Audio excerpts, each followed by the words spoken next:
bene.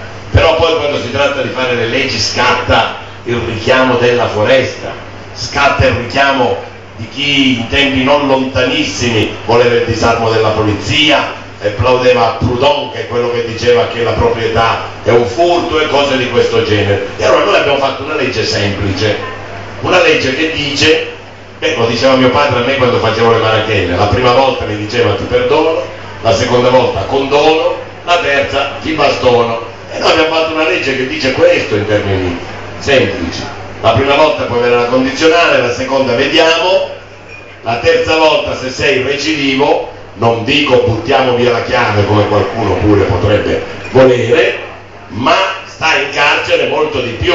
La pretesa punitiva supera il tentativo di recuperarti, che si farà con più lentezza.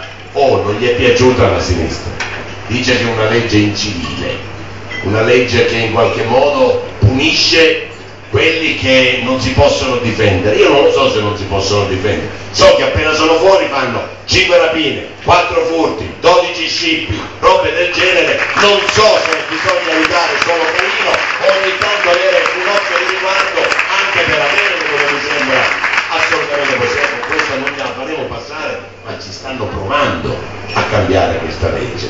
E poi si sono scatenati.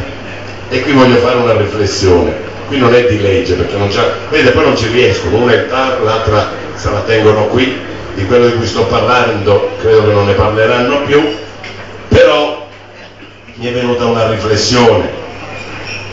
Quando io ero giovane e i comunisti erano avversari duri ma seri, non condividevo proprio niente delle soluzioni che loro davano ai problemi della vita, della società, della crescita della città, niente. Eravamo due mondi veramente nettamente separati. Loro erano per il materialismo e noi eravamo e siamo per l'immanenza. Loro erano per l'eguaglianza verso il basso, noi per l'eguaglianza di partenza e la crescita secondo i meriti. Loro parlavano di internazionalismo e noi volevamo invece che certo ci fosse uno sguardo d'intesa tra i popoli, ma l'amore per la patria prevalesse. E potrei andare avanti. Per loro la sicurezza era propaganda, per noi era precondizione di libertà. Non eravamo d'accordo su niente, ma avevamo rispetto per le bandiere che agitavano, non per le soluzioni che erano sbagliate. Comunque parlavano in difesa degli sfruttati, contro gli sfruttatori, poi sbagliavano la soluzione.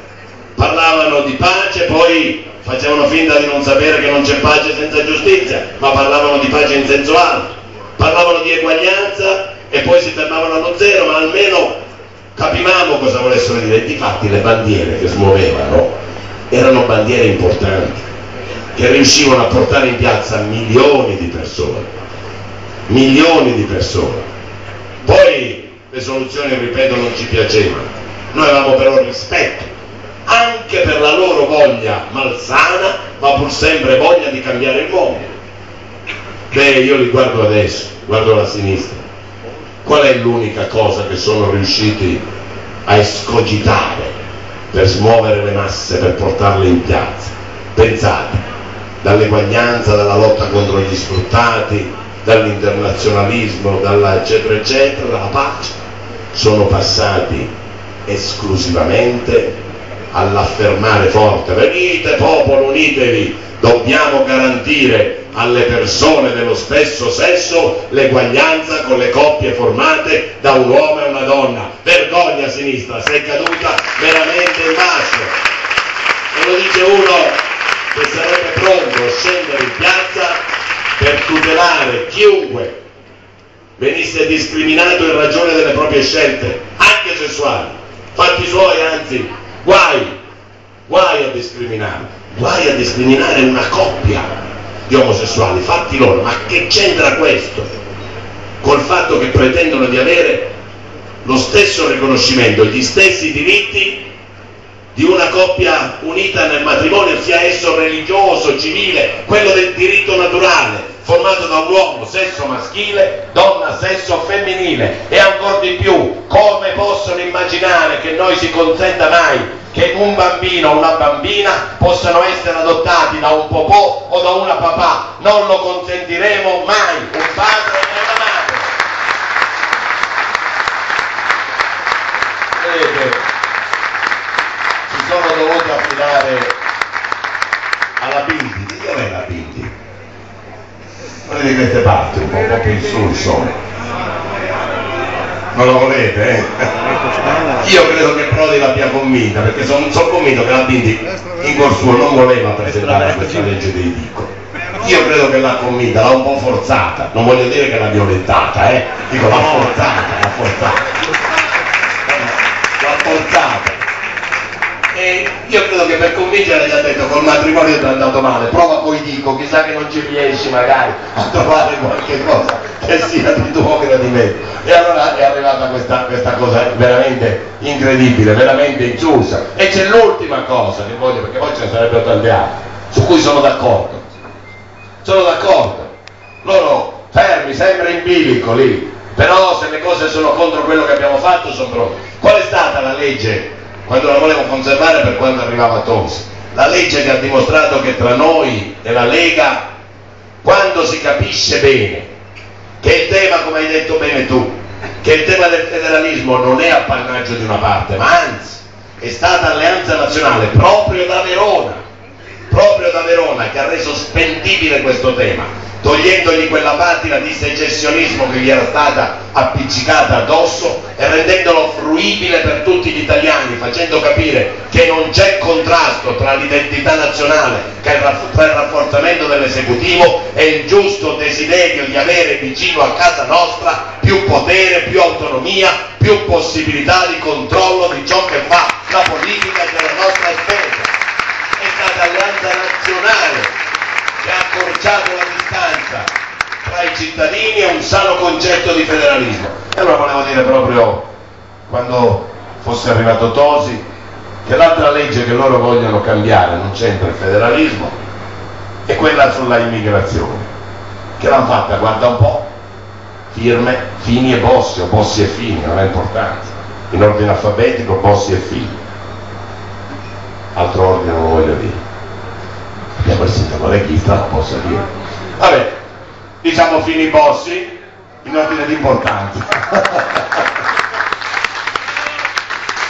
E la legge che avevamo fatto aveva un caposaldo: il dovere di accogliere bene, con solidarietà, con amicizia, con fraternità, con sforzo economico, tutti coloro che vengono da ogni parte del mondo, che lavorino e che rispettino le nostre regole, le nostre leggi, la nostra cultura, la nostra tradizione.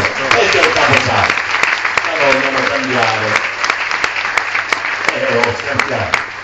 La vogliono cambiare. Come la vogliono cambiare? Dice, vabbè, ma insomma non esageriamo, lavoro, è una parola grossa. Diciamo quelli che cercano lavoro e vogliono introdurre questa norma che chiunque può venire, non può più essere considerato nessuno clandestino. Dice, lei cosa deve da fare qui in Italia? Cerco lavoro, ci accomodi.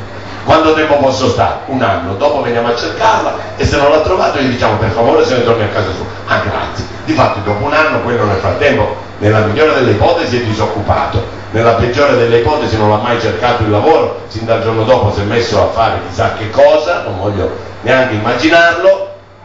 Immaginate se mai non ritroveremo e se per disgrazia, sventura o avventura lo incontrasse qualcuno delle autorità intenzionato a dirgli che se ne deve tornare perché non ha trovato il lavoro, lui gli direbbe certamente e il giorno dopo sarebbe naturalmente uccel di bosco fino al prossimo incontro. C'è una legge che veramente vuole impedire il controllo dell'immigrazione, vuole aprire la strada, attenzione, alla xenofobia, vuole cioè che veramente si crei un meccanismo che alla fine renda difficile la convivenza, che noi invece vogliamo sia importante, perché l'immigrazione, io lo dico anche a costo di non essere sempre compreso, è veramente una risorsa se un'immigrazione controllata di chi rispetta le regole, di chi vuole entrare a casa nostra in punta di piedi ed essere apprezzato per quello che fa. Io ho una sorta di parabola alla russa, non so se ho mai avuto occasione di dirtela, che ho già più volte per la verità espresso. La chiamo così perché faccio finta con un esempio che il problema dell'immigrazione sia un problema familiare, personale. Vuoi imitare a casa